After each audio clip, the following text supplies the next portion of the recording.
Ce programme législatif de l'Union populaire républicaine comporte des mesures fondamentales, récapitulées dans le programme de libération nationale. Et malheureusement, il est maintenant, il est épuisé, à défaut que je le sois. Il est épuisé, c'était le programme que j'avais présenté en 2012. Nous sommes en train de le faire réimprimer, mais étoffé et enrichi pour cette campagne de 2017. Je l'avais dit, je le répète, notre programme s'inspire étroitement du programme du Conseil national de la résistance de 1944, tout en l'actualisant aux conditions de 2017. Ça veut dire notamment que nous allons procéder à l'éviction des féodalités économiques et financières de la conduite de l'économie. C'est la formule même qui était utilisée par nos aïeux du Conseil national de la résistance.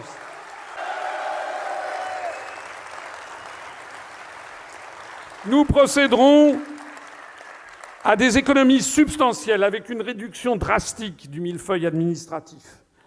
La réduction du nombre de députés, que nous passerons de 577 à 500. Ce n'est pas une baisse très importante, mais ça permettra de supprimer... Pourquoi 500 ? Parce que ça fera un député pour à peu près 130 000 habitants. C'est le ratio que l'on trouve en Allemagne. Ça permettra la suppression de 77 postes de députés et de ce qui va avec, notamment les attachés parlementaires.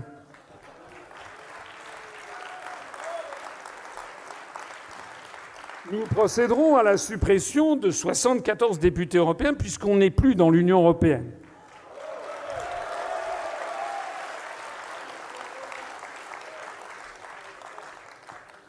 Notez bien que, comme disent nos amis allemands, der Teufel liegt im Detail, c'est-à-dire le diable réside dans les détails. Je regardais que le programme de Madame Le Pen, qui a copié sur le mien, n'a pas tout copié, n'a pas prévu la suppression des députés européens, justement.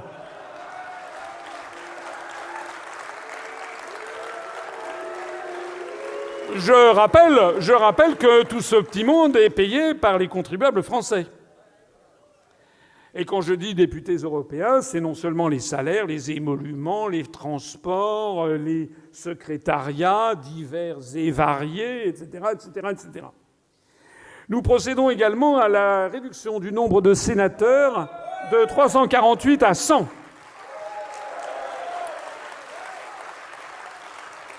Pourquoi ? Parce que finalement, il y a 100 sénateurs aux États-Unis pour 315 millions d'habitants.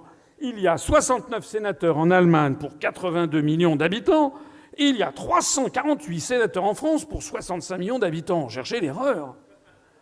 Donc on va supprimer 248 postes de sénateurs et des attachés parlementaires qui vont avec.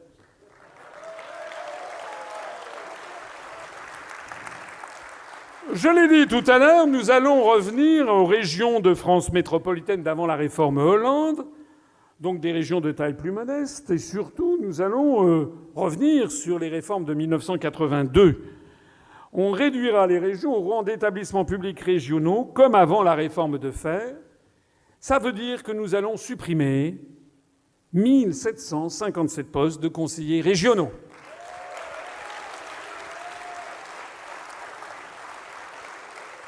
Avec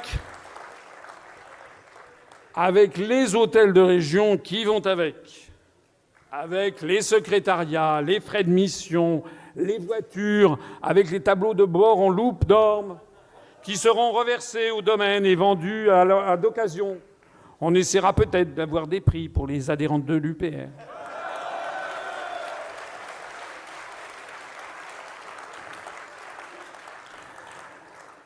Et puis nous allons également remédier à cette anomalie, cette incongruité qui est celle des conseillers départementaux.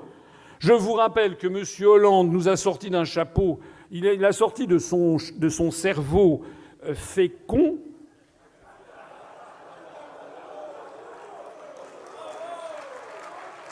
Il a sorti de son cerveau fécond quelque chose qu'on n'a jamais vu, je crois, dans l'histoire des républiques. C'est que désormais, avec les nouveaux conseils départementaux, on élit un couple. Un homme et une femme qui sont pour le même poste de même canton. Voilà, on a vu ça pour les conseillers départementaux. Voilà. C'est comme si on élisait un couple pour aller à l'Élysée. Remarquez, il y en a qui font ça en couple.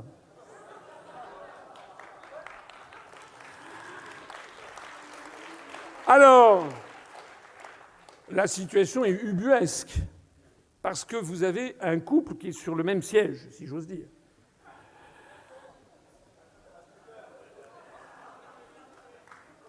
Alors, de deux choses l'une, soit ils s'entendent très bien, et ils ont de nombreux enfants, mais à ce moment-là, ils ne servent à rien, puisqu'ils votent toujours de façon identique, ça ne sert à rien d'en avoir deux. Soit ils ne s'entendent pas. Ils s'envoient la vaisselle à la tête, et ils votent séparément. Mais à ce moment-là, quelle est leur légitimité, puisqu'ils ont les mêmes électeurs? Quelle est leur légitimité pour avoir des votes différents, puisqu'ils ont les mêmes électeurs? Donc, nous allons supprimer tout simplement 1 sur 2, 2054 postes de conseillers départementaux. Ce qui, au fait, en définitive, nous permet de supprimer 4210 postes d'élus. Alors, rassurez-vous, il nous restera 500 députés, 100 sénateurs, 2054 conseillers départementaux et également, alors c'est un nombre qui est un peu sujet à caution parce que j'ai vu différents nombres sur le devant de la scène, mais environ 35 885 maires. Parce que nous n'allons pas toucher aux maires des petites communes rurales. Et pourquoi nous n'allons pas toucher aux maires des petites communes rurales? Parce que c'est un service extraordinairement bon marché pour un service extraordinairement efficace et extraordinairement démocratique. Parce qu'actuellement, dans un village de 350 habitants, par exemple, monsieur le maire ou madame le maire, pas Bruno Le Maire, gagne une indemnité mensuelle de 580 € par mois. C'est l'indemnité forfaitaire. Il y a d'ailleurs des maires qui demandent à leur conseil municipal de voter une exemption pour qu'ils gagnent moins. Avec 580 € par mois, les conseillers municipaux ne sont pas rémunérés et le maire d'un village, avec 580 € par mois, est obligé de se débrouiller avec ça pour tout faire.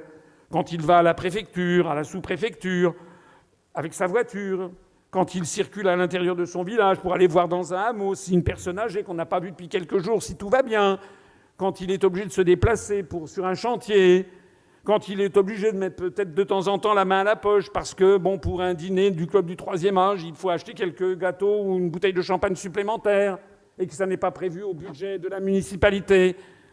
Monsieur le maire ou madame le maire, ils sont taillables et corvéables à merci du 1er janvier au 31 décembre, samedi, dimanche compris. Et en plus de ça, tout le monde connaît le maire dans un village. C'est un principe de démocratie locale. Lorsqu'on demande aux Français en qui avez-vous confiance, c'est toujours monsieur le maire ou madame le maire qui arrive en premier parmi vos élus.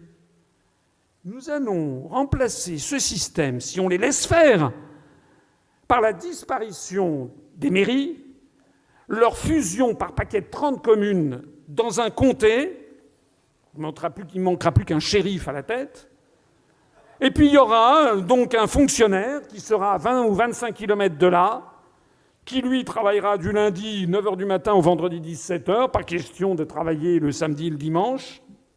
C'est quelqu'un qui sera payé normalement 1,5 fois le SMIC peut-être, plus les charges sociales, plus les frais de transport et d'amortissement du véhicule, plus le secrétariat, et pour s'occuper de 2 ou 3 communes à 25 km, complètement coupées de la population, dans des villages où il n'habitera pas. Cette réforme mènera à une catastrophe. D'ailleurs, la Cour des comptes a déjà pointé la catastrophe dans son rapport du 19 octobre dernier en montrant que les réformes actuellement en cours sont catastrophiques, les réformes territoriales. Mais là, on est assuré que ça va nous coûter des centaines et des centaines de millions d'euros, voire des milliards, pour voler aux Français leur démocratie de base, qui est celle des communes héritées de la République. C'est un véritable scandale.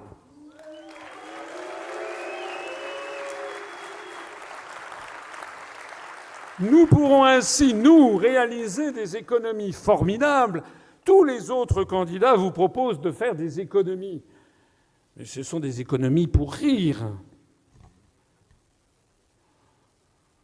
J'étais tout à l'heure, ce matin, dans une radio. Je ne dis pas laquelle. J'ai été dans plusieurs radios. J'ai même parlé dans 2 radios, une télévision. Et j'ai vu le président qui me disait qu'il ne comprenait pas bien pourquoi je faisais une fixation sur l'Europe. Et qui me disait que lui, les problèmes de sa radio, c'était quand même tout simplement qu'il y avait trop de droits en France, de normes, d'inspection du travail, de ci, de ça, de charges sociales, tatitata, et qu'il fallait tailler dans le vif. Bon. Qu'il y ait trop de charges, je n'en parlerai pas ici, mais vous le trouverez dans le programme, je n'en dis ce qu'on vient pas, sur les TPE, sur les artisans et les petites entreprises. Là, on a des propositions originales que je vous montrerai une autre fois. Mais, et en particulier, parce qu'il faut bien distinguer les petites entreprises, les artisans, les TPE des très grands groupes. Ça n'est pas la même problématique. Mais quand je vois quelqu'un comme ça qui me dit « voilà ce qu'il faut faire, il faut le droit du travail ici et le droit du travail ça et ça », je lui ai dit « mais pourquoi M. Hollande, pourquoi M. Sarkozy ne l'ont-ils pas fait ? Ça fait 10 ans, 15 ans, 20 ans qu'on nous dit ça. Pourquoi ? Qu'est-ce qui se passe ? Il se passe tout simplement que les Français ne sont pas des anglo-saxons, que le corps social français répugne à accepter une démolition de tous ses acquis sociaux, de tout son droit du travail. C'est tout simplement ça. Et qu'il y a une différence entre les meetings enflammés que l'on peut faire comme ça devant des salles acquises et puis la réalité du terrain une fois qu'on est arrivé aux fonctions. La réalité, c'est en fait qu'il y a des gisements d'économie à faire dans l'économie française, mais il faut pour cela s'attaquer aux dogmes. Et là, plus personne n'en parle. Et moi, je me suis attaqué aux dogmes, justement. Toutes les économies que je viens de vous proposer, mais ça veut dire, effectivement, il faut supprimer 248 postes de sénateurs. Nous, on peut le faire parce qu'on n'a pas de sénateurs.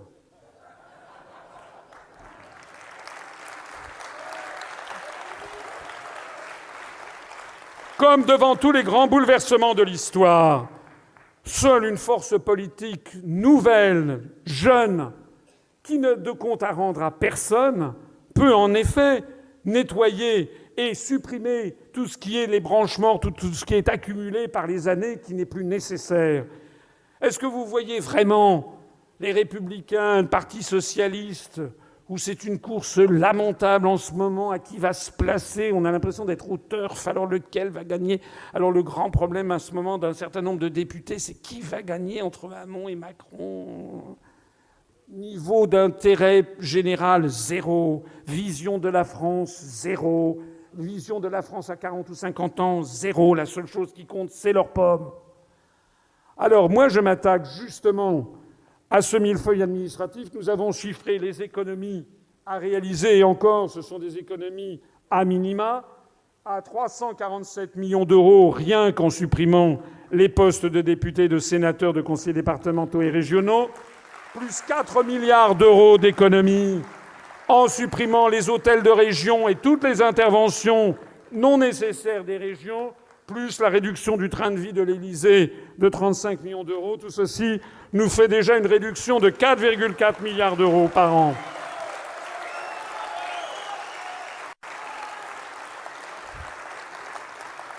Et puis, ça n'est pas tout.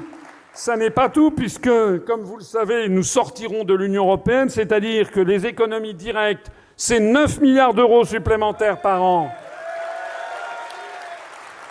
Puisque chaque année, nous donnons 23 et nous récupérons 14. Et puis, il y a les économies indirectes que l'on peut estimer à 4,6 milliards d'euros par an. Ce sont les économies sur tous les cofinancements qui sont exigés par l'Union européenne. Et puis, il y a les économies indirectes. Alors là, on additionne des choux et des carottes, il faut faire attention. Autant les deux premières lignes, ce sont des frais, des flux financiers réels, autant la dernière, ce sont des économies, justement, sur les réglementations qui pèsent sur les entreprises, et en particulier ou les artisans ou les agriculteurs, et qui viennent justement des réglementations européennes à foison. Je rappelle Je rappelle que chez nos amis britanniques, pendant la campagne sur le Brexit, cet aspect-là des choses a été particulièrement important pour eux parce que, comme les Néerlandais, les Britanniques sont des gens pragmatiques qui ont calculé le coût que représentent ces réglementations européennes qui sont en permanence, qui nous tombent dessus. Vous avez déjà vu sans doute des graphiques que j'ai présentés et qui font en fait la joie de je ne sais pas qui en tout cas, mais en tout cas qui s'obligent des administrations, des entreprises et même des petites entreprises à passer du temps et des heures et des dizaines d'heures et des centaines d'heures à régler ces problèmes de réglementations européennes. Les entreprises françaises qui exportent seront libres d'adopter, si elles le souhaitent, les réglementations nécessaires pour continuer à exporter dans les pays de l'Union européenne. Mais sur les millions d'entreprises qu'il y a en France, il n'y en a que 180 000 qui exportent. Arrêtons donc d'appliquer cette nuée de réglementation sur tout simplement les TPE, les entreprises, les auto-entrepreneurs qui commencent, etc. On va libérer les énergies, mais nous, vraiment, je ne vais pas vous dire « pensez printemps, les amis ».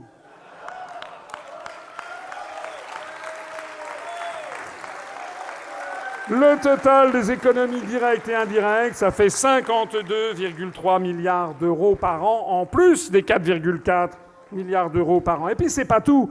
C'est pas tout parce que nous allons, sortant de l'Union européenne, sortant du traité de l'article 23 du traité sur le fonctionnement de l'Union européenne, nous allons donc rétablir un contrôle des mouvements de capitaux. Et ça va nous permettre de lutter contre la fraude fiscale, notamment des entreprises et des particuliers les plus riches, qui est estimée actuellement à 60 milliards d'euros par an. En rétablissant le contrôle des mouvements de capitaux, on peut espérer récupérer une vingtaine de milliards d'euros par an supplémentaires.